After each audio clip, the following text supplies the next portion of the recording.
وسلم سے محبت کرنے والوں سے دوستی، اور جو اللہ اور اس کے پیارے حبیب سے بغض رکھتے ہیں، مومن ان کے ساتھ بغض رکھتا ہے۔ اور یہاں پہ ضروری ہے کہ اہل ایمان سے محبت کا برملا اظہار ہو، اور اہل شرک سے، اہل بدعت سے، اہل کفر سے، اللہ اور اس کے پیارے حبیب کے دشمنوں سے برملا برات کا اعلان ہو۔ تو آپ کے گھر پہ اہل شرک میں سے رشتہ مانگنے آ جائے تو یہ نہ کہیں مجھے لڑکا پسند نہیں آیا، اس کی گورنمنٹ جاب نہیں ہے، ٹرخانے کی کوشش نہ کریں، پیغام دیں۔ آپ قبروں پہ سجدہ ریز ہو، آپ کا بیٹا بے نماز ہے، آپ کا بیٹا بینک کا ملازم ہے، سود کھاتا ہے، میں اللہ کے لیے پیار کرتا ہوں اور اللہ کے لیے میری دشمن یہ ہے، میں اپنی بیٹی کسی مشرک کو نہیں دے سکتا، کسی بدعتی کو نہیں دے سکتا، کسی بے نماز کو نہیں دے سکتا، کسی حرام کمائی والے کو نہیں دے سکتا، بھلے وہ میرا سگا بھتیجا کیوں نہ ہو۔ یہاں یہ بات بالکل غلط ہے کہ آپ سر نیچے کر کے کوئی بہانہ بنا دیں۔ اگر آپ کے دل میں اللہ کے لیے محبت ہے، برملا اظہار کیجئے، اور اگر آپ اللہ کے لیے کسی سے نفرت کرتے ہیں تو اس کا اظہار کیجئے۔ ہو سکتا ہے آپ کا یہ اظہار کرنا اس بندے کو سوچنے پہ مجبور کر دے۔ اور اگر آپ کہیں کہ بیٹا کوئی گل نہیں، 11ویں دی کھیر ہے، لیلا کوٹھے تے سٹ داں گے، کبوتر کھا لیں گے، کوئی بات نہیں، اس کا مطلب ہے آپ کو جو اللہ کے لیے شرک کرنے والوں سے نفرت اور بغض آپ کے دل میں ہے، آپ اس کا اظہار نہیں کر رہے، تو اس مسئلے کے اندر آپ کمزور ہیں۔ سیدنا عبداللہ ابن عباس رضی اللہ عنہما کا قول سنیے، فرماتے ہیں جو شخص اللہ کے لیے محبت اور اللہ کے لیے نفرت کرتا ہے، اس کی نفرتیں بھی اللہ کے لیے، اس کی محبتیں بھی اللہ کے لیے، تو اس ذریعے سے وہ اللہ کی ولایت، اللہ کی محبت، اللہ کی دوستی کو پا لیتا ہے۔ اللہ کے لیے اعلیٰ مثال، اللہ مالک کے لیے اعلیٰ مثال آپ کو سمجھانے کے لیے عرض کرتا ہوں۔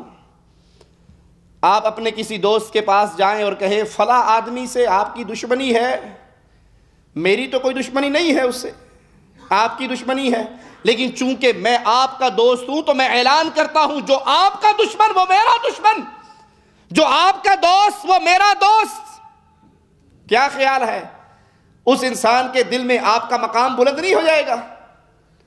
وہ دوستی سے بڑھ کے بھائی چارے پہ نہیں آ جائے گا کہ یار بڑا پیارا دوست ہے، ہر اس بندے سے دوستی کرتا ہے جو میرا دوست ہے، ہر اس بندے سے دشمنی کرتا ہے جو میرا دشمن ہے۔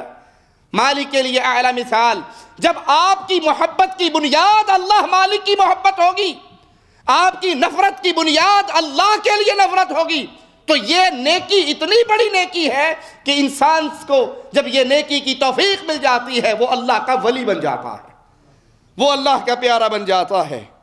اور جب تک کوئی بندہ اس معیار پر پورا نہ اترے، مفسر قرآن امت کے بہت بڑے عالم سیدنا عبداللہ ابن عباس رضی اللہ عنہما کا قول سنیے، جب تک انسان یہ کام نہ کرے ایسا بندہ ایمان کا مزہ چکھ ہی نہیں سکتا۔ جو اللہ کے لیے محبت نہیں کر رہا، اللہ کے لیے دشمنی نہیں کر رہا، اس کی محبت اور دشمنی کی بنیاد سید، خان، راجپوت، پنجابی، پٹھان، انڈین، پاکستانی، قومیت، وطنیت نہیں، کالا گورا ہونا نہیں، اس کی محبت، دوستی، نفرت، لڑائی، بغض کی ایک ہی بنیاد ہے، اس کا اللہ سے کیا تعلق ہے؟ جو اللہ کا پیارا وہ میرا پیارا، جو اللہ کا دشمن وہ میرا بھی دشمن۔ جو دوستی اور دشمنی کے اس مفہوم کو نہ سمجھے اس نے اپنے ایمان کا ذائقہ نہیں چکھا، اگرچہ اس کی نمازیں اور اس کے روزے کتنے ہی زیادہ کیوں نہ ہوں۔ زیادہ نمازیں پڑھنے والا، زیادہ روزے رکھنے والا، عبادات کرنے والا، نیکیاں کرنے والا، اگر وہ اللہ کے لیے دوستی اور اللہ کے لیے دشمنی کے مفہوم کو نہیں جانتا تو اس کی یہ نیکیاں اس کو ایمان کا ذائقہ نہیں چکھا سکتی۔ سیدنا عبداللہ ابن مسعود فرماتے ہیں اہل معاصی سے بغض رکھ کر تم اللہ کا قرب حاصل کرو، مشرکوں سے دل کے اندر بغض، اہل کفر سے دل کے اندر بغض، اہل بدعت اس کے ساتھ دل کے اندر بغض ہو. جب آپ کے دل میں اہل شرک و کفر کا بغض ہوگا تو وہاں پہ اللہ کا قرب آئے گا، اللہ کی محبت آئے گی. اور یہاں پہ یہ نقطہ کبھی نہ بھولیے، اہل شرک سے برات، اہل کفر سے برات، اہل بدعت سے برات. اس کا معنی یہ نہیں ہے کہ جہاں آپ کو کوئی مشرک ملے تو آپ شروع ہو جائیں کافر کافر شیعہ کافر کافر فلانا کافر کافر کافر فلانا کافر. اس کا مطلب یہ نہیں ہے، اس کا معنی یہ نہیں ہے.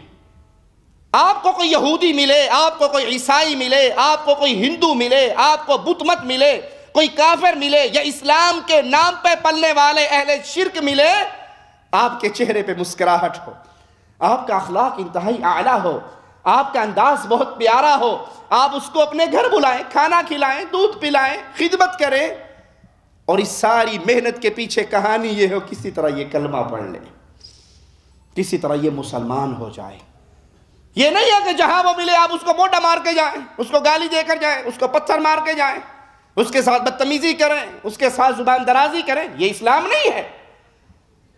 اسلام کا یہ چہرہ جنہوں نے بنایا ہے انہوں نے اسلام کو بدنام کیا ہے. پھر آپ کہیں گے ان سب اگر ان سے اچھا اخلاق، اچھا طریقہ، اچھا کردار رکھنا ہے تو پھر نفرت کا معنی کیا، بغض کا معنی کیا؟ بغض کی جگہ یہ ہے. اور وہ آپ کے اعمال سے کیسے ثابت ہوگی کہ اہل شرک کو اپنی بیٹی کا نکاح نہیں دیا جا سکتا، اہل شرک کے ساتھ دل کی محبت نہیں ہو سکتی، اہل شرک کو اپنی مسجدوں میں امام نہیں رکھا جا سکتا، ان کے پیچھے جمعے کی نماز ادا نہیں ہو سکتی، ان کے پیچھے عید کی نماز ادا نہیں ہو سکتی، اہل شرک میں سے کوئی مر جائے اس کا جنازہ نہیں پڑھا جا سکتا، کسی مصلحت کی بنیاد پہ اس کے ساتھ اکٹھا نہیں ہوا جا سکتا اگر وہ اپنے شرک پہ برقرار اور باقی ہے اور علی الاعلان اس کو بیان کرتا ہے. اس کے ساتھ دوستی کا ہاتھ اس طرح نہیں بڑھایا جا سکتا کہ دل کی محبتیں ہو جائیں. بظاہر اخلاق میں آپ نے اچھا روپ، اچھا کردار اس لیے اپنانا ہے کہ اسی طرح یہ کلمہ پڑھ لیں. کیا رسول اللہ صلی اللہ علیہ وسلم نے کفار مکہ کو اپنے گھر بلا کے کھانے نہیں کھلائے، ان کو دودھ نہیں پلایا، ان کی خدمتیں نہیں کی؟ کسی طرح یہ مسلمان ہو جائے. تو بغض کی جگہ آپ کا دل ہے، دل کی محبت نہ ہو، ان کے ساتھ اچھا رویہ پیش کرے کہ کسی طرح یہ ہمارے کردار کو، اخلاق کو، معاملات کو، خوش اسلوبی کو دیکھ کر یہ بھی کلمہ پڑھ لے اور جہنم کی آگ سے بچ جائے. ابن مسعود رضی اللہ عنہ کا قول پھر سنیے، اہل معاصی سے بغض رکھ کر تم اللہ کا قرب حاصل کرو اور انکار کرنے والے چہروں کے ساتھ ان سے ملو. اللہ کی رضا ان کی ناراضگی میں تلاش کرو اور ان سے دور ہو کر اللہ کے قریب ہو جاؤ. ان سے محبتیں، ان سے دوستیاں، ان سے پیار، ان کے پروگراموں میں شرکت نہ کرو، ان سے دور رہو.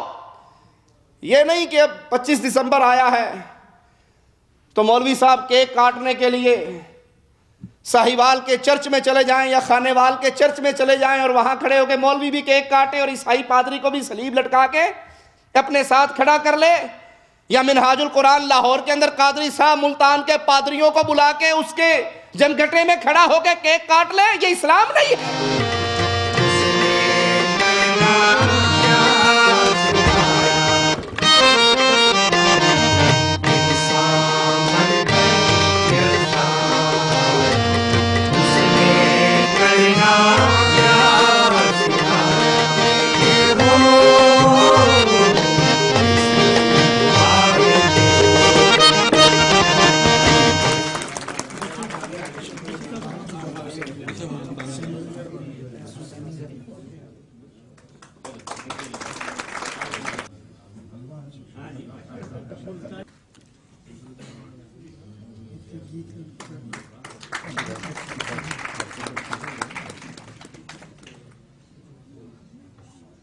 پوری دنیا کو یہ میسج دے رہی ہے کہ مسلم مسیحی برادری ایک ہیں اور وہ امن پر بلیو کرتے ہیں.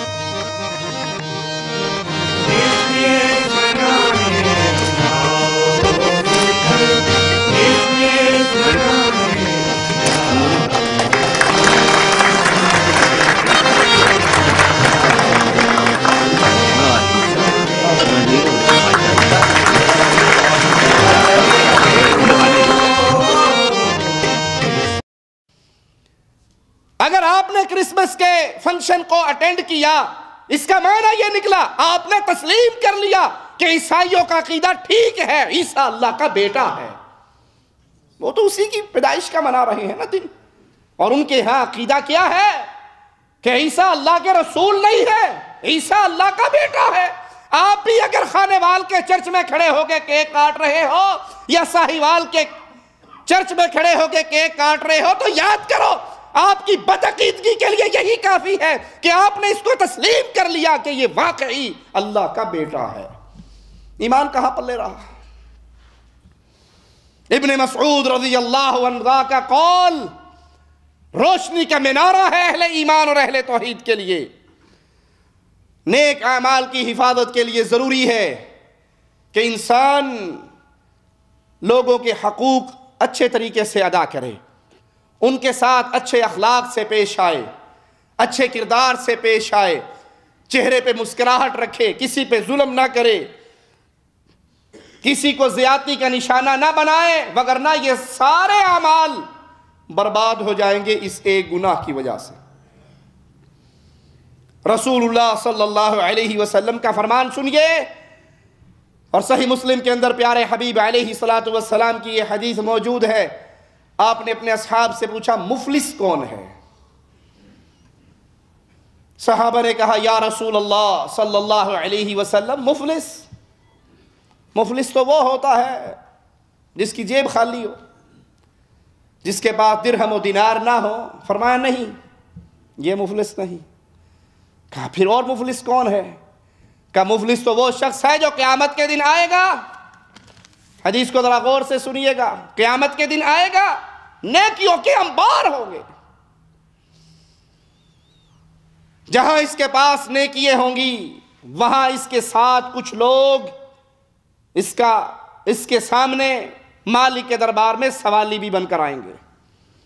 کوئی کہے گا اس نے مجھے مارا تھا، کوئی کہے گا اس نے مجھے گالی دی تھی، اس نے میرا حق دبایا تھا، اس نے میری غیبت کی تھی، اس نے میری چغلی کی تھی، بدلہ دے۔ اور اگر مالک عدل کرے تو تھر تھر کانپے اونچی شانوں والے، وہ رحمت کرے تو بخشے جائیں مجھ جیسے منہ کالے۔ ہماری سیاہیوں کی معافی کی ایک ہی صورت ہے کہ اللہ اپنی رحمت والا ماجرا کرے۔ اگر وہاں پہ عدل ہوا تو برباد ہو گئے، پھر کون بچے گا؟ مالک فرمائے گا دے بدلہ، وہ کہے گا اللہ کہاں سے دوں؟ اگر میں نے کسی کے پیسے دبائے تو پیسے تو اب نہیں ہیں، وہ تو دنیا میں رہ گئے۔ بہنوں کا حق نہیں دیا، زمین دبا گیا کہ ہمارے دادا نے ہماری پھپھی کو نہیں دیا تھا، ہمارے باپ نے ہماری بہنوں کو نہیں دیا تھا، میں اپنی بیٹیوں کو کیوں دوں؟ ہمارا تو خاندان زمیندار خاندان ہے، اور زمیندار زمینوں سے حصہ نہیں دیا کرتے۔ کیوں؟ یہ ہماری زمین ہے، اگر دے دیں گے تو ان کی بن جائے گی۔ شیطان نے کیسے کیسے جملے سکھا دیے۔ ارے بھائی تو 10 مربے کا بھی مالک ہے، تیرے دفن ہونے کے لیے تو صرف 7-8 فٹ زمین ملنی ہے، وہی کافی رہے گی، یہ مربے تو پھر یہی رہ جائیں گے۔ اپنے بیٹوں کو دینے کے لیے اپنی بیٹیوں کو محروم کر کے اپنی قبر میں آگ کے انگارے کیوں بچھاتے ہو؟ کہاں سے دوں؟ جو حق چھینا تھا وہ تو رہ گیا دنیا میں۔ مالک فرمائے گا ٹھیک ہے، کسی کا حق مارا اس کو نیکیاں دے دے، کسی کو نماز، کسی کو روزہ، کسی کو حج، کسی کو زکوٰۃ، کسی کو جہاد، کسی کو صدقہ، بٹ گئی۔ یہ تو اس کا حال ہے جس کے پاس نیکیاں ہیں۔ اور کچھ بد نصیب ایسے بھی ہوں گے نیکیاں ختم، تقسیم ہو گئی، سوالی ابھی بھی کھڑے ہیں، وہ کہیں گے اللہ نیکیاں بٹ گئی، ہمیں بھی بدلہ چاہیے۔ مالک فرمائے گا دے ان کو بھی، کہے گا اللہ ان کو کہاں سے دوں؟ نیکیاں ساری تقسیم ہو گئی، کچھ رہا ہی نہیں۔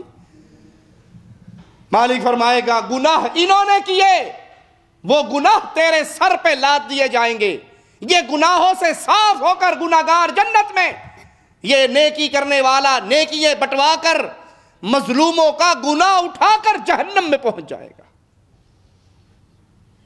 حقوق العباد کی ادائیگی نہ کرنا ایک ایسا گناہ ہے کہ نیکییں برباد ہو جاتی ہیں اس گناہ کی بنا پر۔ صحیح بخاری میں امام